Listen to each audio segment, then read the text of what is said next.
The only historic artifact currently stored in the Oberlin Underground Railroad Center is one of the most powerful. In 1850, over 3 million people were enslaved in the United States, and one of them was baby Lee Howard Dobbins. An enslaved woman, her name lost to history, had always cared for the boy because his own mother was forced to work in the fields. When Lee's mother died, when he was about 2 years old, the foster mother took him in as family. In 1853, his foster mother heard the news that struck dread into the hearts of all enslaved people. Her family was about to be torn apart yet again. Her husband had already been sold south, and now her 2 oldest daughters and a grandchild would be sold as well. This courageous mother instead gathered her family in Dover, Kentucky, and struck for freedom. The party of 9 included 6 children, a risky size and group to escape at any time in the history of the Underground Railroad. The group fled across the Ohio River and successfully made their way north, but the damp and cold journey in March took its toll on 4-year-old Lee. He was said to arrive in Oberlin in the late stages of consumption, coughing and struggling for breath. Knowing they were being pursued by Lee's own enslaver father, and that resting would put the entire family at risk, the adoptive mother made the agonizing decision to leave little Lee with strangers, a husband, wife, and young woman who offered nursing aid. While the rest of the group made it safely to freedom in Canada and even connected with family, Lee died 9 days later.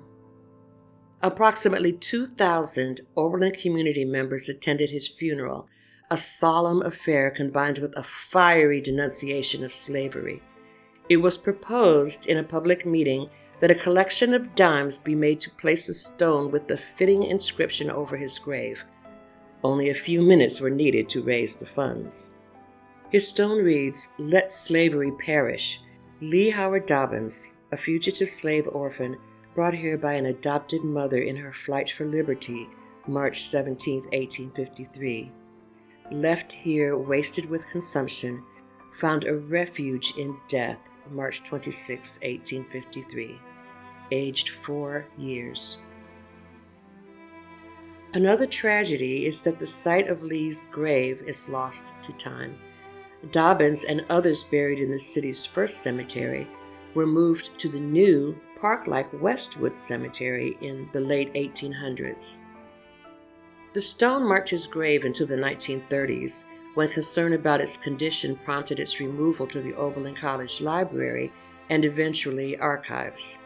What they did not realize was that the stone, not the maps or records, was the only thing that marked his burial somewhere on the eastern border of Westwood Cemetery.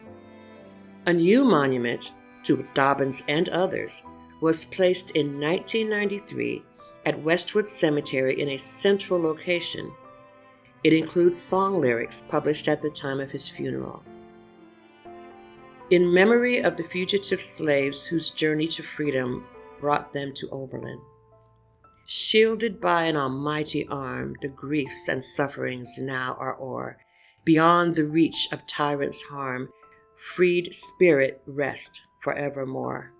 Lone little wanderer now no more, mid strangers' hearts to seek for love. Thou'st gained thy home, thy native shore, and boundless love thy bliss to prove. Thy father called thee, suffering one.